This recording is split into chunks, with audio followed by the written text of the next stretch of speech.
On entend souvent les gens dire qu'il faut pardonner ou les gens qui disent qu'ils devraient pardonner telle ou telle personne avec l'idée que pardonner, ça va nous permettre de passer à la suite et puis que si on est une bonne personne, il faut quand même pardonner.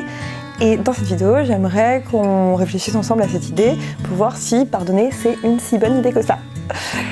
Je m'appelle Elsa Ijetti, je suis psychologue clinicienne et dans mes vidéos, je vous aide à mieux vous comprendre et à mieux vous aimer.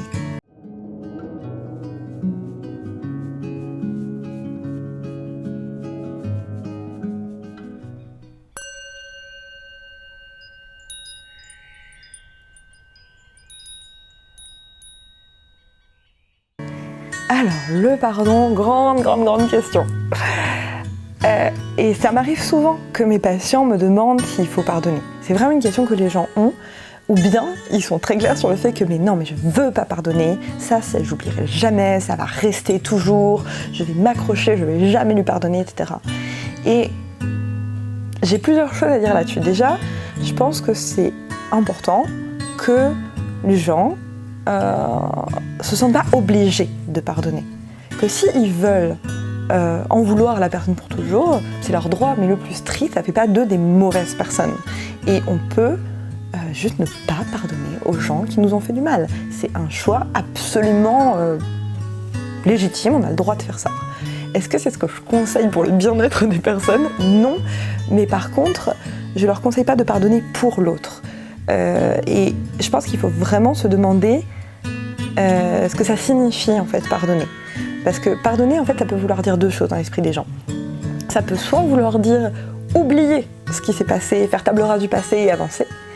Soit ça peut vouloir dire lâcher la colère. Et moi je pense que c'est pas forcément une bonne idée d'oublier. Par contre lâcher notre colère ça peut être une bonne chose pour nous-mêmes. Je vais vous expliquer pourquoi. Alors déjà, cette idée d'oublier, je pense que c'est important de déjà réfléchir un peu à ce que ça signifie en fait. Souvent les gens, quand quelqu'un leur a fait beaucoup de mal, mais surtout, les gens ont tendance à vouloir oublier les mauvaises choses qui leur sont arrivées. Et moi, et surtout, j'allais dire quand c'est des personnes qu'ils aiment, qui leur ont fait du mal, qu'ils ont envie de se réconcilier avec cette personne, un parent, quand c'est un enfant, quand c'est un frère, une sœur, un conjoint. On a envie de se dire on va faire comme si cette chose qu'ils m'ont fait n'était jamais arrivée, et puis on va juste passer à la suite. Ça marche pas. Parce qu'on sait très bien que les gens ils nous ont fait quelque chose de mal et qu'en plus c'est même pas une bonne idée en fait d'oublier. Pourquoi ? Parce que c'est important de prendre les leçons de ce qui s'est passé en fait pour nous. C'est-à-dire que si cette personne est capable de faire telle ou telle chose, il faut le garder en tête. Si cette personne est capable de nous traiter d'une mauvaise manière, il faut le garder en tête. Est-ce que cette personne peut s'améliorer ? Ça, c'est une autre question. Est-ce que cette personne a envie de faire un travail sur elle, de travailler avec nous pour que dans le futur, elle se comporte mieux ? Est-ce que cette personne a l'air de réellement regretter ? Bon, il y a toutes ces questions-là quand même qu'il faut se poser pour voir est-ce que c'est une bonne idée de continuer à être en relation avec cette personne en fait. Mais c'est une question différente en fait de pardonner, de continuer à être en relation avec l'autre parce qu'on peut très bien pardonner à quelqu'un profondément et être très tranquille avec cette personne et se dire j'ai pardonné mais par contre cette personne elle est mauvaise pour moi et je ne veux plus jamais la revoir parce que je sais qu'elle va me faire du mal de nouveau, j'ai pas envie de me mettre en danger. Et à l'inverse, il y a beaucoup de personnes qui se raccrochent à leur colère, qui n'ont pas du tout pardonné, mais qui continuent à fréquenter les personnes qui leur ont fait du mal et qui ne pardonnent pas, parce qu'ils n'arrivent pas à rompre le lien. Donc il y a vraiment une différence entre rompre la relation et pardonner en fait. Donc sur la question de l'oubli, c'est important de se souvenir des choses pour pouvoir en tirer des leçons pour le futur en fait. Si cette personne est capable de se comporter d'une certaine manière, tout simplement, c'est une information que j'ai. Je ne vais pas me comporter pareil avec quelqu'un qui est capable de me tromper, quelqu'un qui n'est pas capable de me tromper. Pourquoi est-ce que cette personne m'a trompée ? Pourquoi est-ce que vraiment c'est quelqu'un à qui je ne peux pas faire confiance ? Ou est-ce qu'il y a eu tellement de non-dits, de ressentiments qui sont accumulés au fur et à mesure des années, que cette personne elle sentait qu'elle ne pouvait pas me parler et que du coup il y a eu tout ça qui s'est passé. Donc là, il y a aussi une leçon à tirer. Je ne vais pas juste oublier la tromperie. Je vais me demander qu'est-ce qui s'est passé. Est-ce qu'il y a quelque chose à tirer comme leçon de ce qui s'est passé? Et donc, voilà, déjà, ne pas oublier, c'est tirer les leçons de ce qui s'est passé. Et également, souvent, en fait, quand les gens disent « je veux oublier, je veux passer à la suite », ce à quoi ils font référence, c'est à la blessure qu'on peut avoir quand on s'est fait trahir et quand on a la colère contre quelqu'un qu'on n'arrive pas à pardonner. C'est-à-dire que quand on a une blessure qui est très vive et que cette blessure elle n'est pas digérée, en fait, qu'on n'a pas digéré ce que la personne nous a fait, eh bien on peut penser qu'à ça en fait. Et on est très très très focus là-dessus, on est concentré là-dessus et on est concentré sur notre colère. Alors que si il y a beaucoup de méthodes qui permettent de faire ça, thérapeutiques, mais on peut aussi faire ce travail par soi-même quand l'émotion n'est pas trop intense.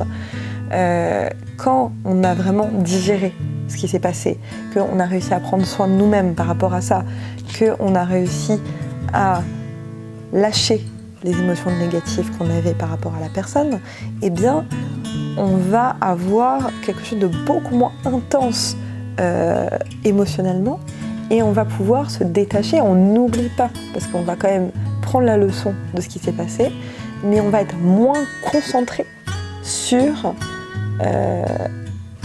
à quel point cette personne nous a fait du mal. En fait, la blessure, elle est moins vive, voire même elle est cicatrisée, en fait.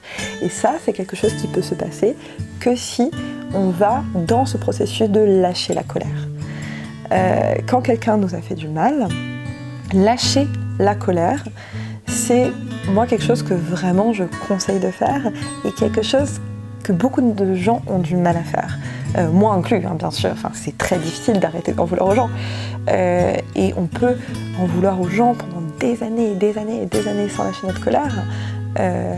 J'ai envie de dire spécifiquement envers les personnes qu'on aime le plus. On peut avoir beaucoup de colère accumulée contre nos parents, contre nos enfants, contre nos conjoints, les personnes qu'on aime, nos amis très proches. Et ces personnes-là, eh bien, on va... Le fait de garder la colère contre ces personnes, on va juste nous s'empoisonner nous-mêmes, en fait. Rester en colère contre des gens qui nous ont fait du mal, c'est comme si on se disait « je te pardonne pas, et comme je te pardonne pas, je vais boire ce poison. Regarde comme je suis en colère contre toi, je bois ce poison. » Et en fait, nous, on est en colère tout seul. Et on se fait du mal à nous, en fait, parce que la colère est dans notre corps, c'est quelque chose qu'on ressent en nous, c'est quelque chose qui est désagréable pour nous, c'est quelque chose qui fait du mal à nous, parce que la colère, c'est toxique pour le corps. Et ça nous crée des déséquilibres, en fait, des déséquilibres musculaires, des déséquilibres hormonaux, enfin, c'est quelque chose qui crée du stress, qui crée de la cortisone, qui crée du cortisol, toutes ces choses qui sont pas bonnes pour nous. Et donc, en fait, pour ne pas lâcher la colère contre les personnes qui nous ont fait du mal, eh bien, on s'empoisonne. Pourquoi on fait ça? Vous voyez, il y a quelque chose où c'est pas utile pour nous. La colère, j'ai fait une vidéo sur la colère, sur à quoi ça sert. Je vous invite à aller la regarder si vous ne l'avez pas fait. Mais en quelques mots, c'est quelque chose qui sert à mettre des limites. C'est quelque chose qui sert quand la personne, eh bien, elle est en situation de nous faire du mal. Et à ce moment-là, la colère, elle peut être utile. Mais à partir du moment où on a mis des limites, à partir du moment où on se protège de la personne, à partir du moment où on est en sécurité et on a réussi à... ou bien la personne a changé, elle n'est plus en train de nous faire du mal, peut-être qu'on a grandi et que les personnes qui nous faisaient du mal quand on était enfant, eh bien maintenant elles ne sont plus du tout en position de nous faire du mal parce qu'elles n'ont plus le même pouvoir sur nous qu'avant. La colère, elle ne nous sert plus à rien parce qu'elle ne nous sert plus à mettre des limites. Les limites, elles sont posées, les personnes, elles nous font réellement plus de mal. Si les personnes, elles nous font encore du mal maintenant, là, c'est une autre question. La question, c'est comment on fait pour leur poser des limites, comment on fait pour arriver à ce qu'elles ne se comportent plus mal, éventuellement prendre des distances, ne plus les voir, c'est absolument possible. Mais une fois qu'on n'est plus en danger, qu'on n'est plus dans cette situation, se raccrocher à la colère, c'est juste boire une bouteille de poison tout seul, en fait. Et c'est là que c'est intéressant de faire le travail qu'on peut appeler de pardon, mais que moi j'aime bien juste appeler lâcher la colère, parce que le pardon, c'est vrai que ça a une idée, il y a quand même tout l'historique chrétien en fait derrière cette idée du pardon, du péché, toutes ces choses-là, où en fait il faut pardonner pour être une bonne personne, etc. Donc là, c'est vrai que j'aime bien juste dire lâcher la colère en fait, parce qu'on voit bien que c'est beaucoup plus parlant en fait de juste être en paix. Le pardon, si on veut utiliser ce mot-là, c'est juste être en paix par rapport à la situation, se dire la personne, elle nous a fait du mal, maintenant c'est fini, c'est peut-être triste que les choses ne puissent pas être autrement, c'est peut-être triste que les choses se soient passées de la manière dont elles se sont passées, mais par contre, là maintenant, c'est fini et je peux être posée en fait. Parce que quelque part, se raccrocher à la colère, ne pas pardonner, c'est aussi en vouloir à la personne d'être qui elle est en fait. C'est comme si on avait tout le temps l'espoir que la personne aurait pu se comporter autrement, ou pourrait maintenant dans le présent se comporter autrement. Et en fait, bien souvent, si on se pose la question, on sait que la personne n'aurait pas pu se comporter autrement à l'époque, qu'elle n'a pas les capacités, qu'elle n'a pas juste ce qu'il faut en elle pour se comporter de la manière dont on aurait aimé qu'elle se comporte. Et en fait, en gardant notre colère, on ne veut pas faire le deuil du fait que en fait c'est comme ça, la personne elle est comme ça, c'est triste, c'est peut-être dramatique, mais la personne elle est comme ça, elle n'est pas capable de mieux. Et parfois il y a des gens, leur mieux c'est tout pourri, c'est naze, c'est tout nul, mais c'est leur mieux. C'est triste, c'est comme ça, mais c'est leur mieux. Et j'ai vraiment la conviction, pour avoir beaucoup travaillé comme ça avec mes patients, qu'à chaque instant on fait du mieux qu'on peut, que si on ne peut pas mieux à ce moment-là, que si on fait comme ça à ce moment-là, c'est parce qu'on ne peut pas mieux. Peut-être qu'un autre jour on aurait pu mieux, peut-être que si on avait eu d'autres informations on pourrait mieux, peut-être que le lendemain on fera mieux parce qu'on se sera rendu compte de notre erreur de la veille. Mais si on fait comme on a fait à ce moment-là on ne pouvait pas mieux. Et c'est quelque chose que j'ai vraiment pu revérifier plein de fois, parce que quand les gens revoient des situations du passé et regardent vraiment les choses très précisément, ils se rendent invariablement compte que non, ils n'auraient pas pu faire mieux.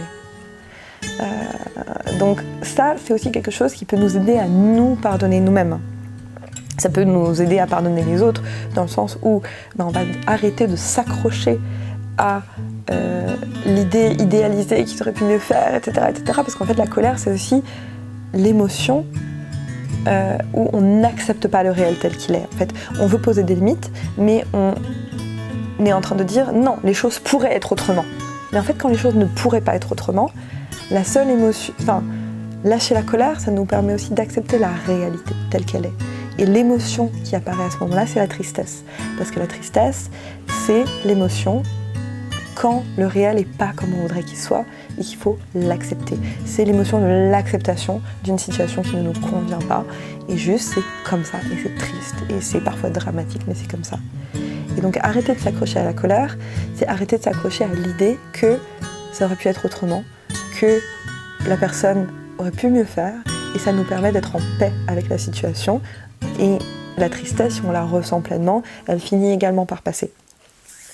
Et ça laisse juste la place à une situation où on se sent plus tranquille, en fait, plus en paix, et où on va arrêter de perdre de l'énergie en permanence à se dire « Oh, quand même, si les choses avaient été autrement, ça aurait été mieux ». Et pour revenir à ça, le fait de se rendre compte qu'on fait de notre mieux à chaque instant, c'est aussi quelque chose qui permet de, quand nous, on n'a pas agi au mieux, de nous pardonner. Pas de nous trouver des excuses, pas de se dire j'avais des bonnes raisons et du coup c'est comme ça et j'ai rien fait de mal. Et non, on peut avoir fait quelque chose de mal et on peut se dire la prochaine fois je ferai attention de ne pas le refaire. Mais à cet instant-là, si vous avez agi d'une manière X ou Y, vous ne pouviez pas faire de votre mieux. Et se dire ça permet d'arrêter de s'en vouloir, de prendre la responsabilité de nos actions et de nous dire voilà, la prochaine fois je ferai mieux, là j'ai fait n'importe quoi, mais j'ai fait de mon mieux. Et c'est comme ça. On ne peut pas toujours se dire j'ai bien agi, par contre on peut toujours se dire j'ai fait de mon mieux. Et la prochaine fois je serai mieux. Voilà. J'espère que ça vous donne un peu une autre perspective par rapport à la question du pardon, par rapport à ce que ça signifie, par rapport à l'utilité que ça peut avoir. Et en tout cas, moi, ce que je vous invite vraiment à faire, c'est d'entrer dans ce processus vraiment pour vous, parce que vous sentez que vous, ça peut vous apporter des bénéfices, et pas parce que c'est une bonne idée de pardonner les uns les autres. Voilà. merci d'avoir regardé jusque-là, pour ceux qui sont toujours là. N'hésitez pas à liker la vidéo, à vous abonner pour plus de vidéos du même style. Et je vous dis à une prochaine fois. Au revoir.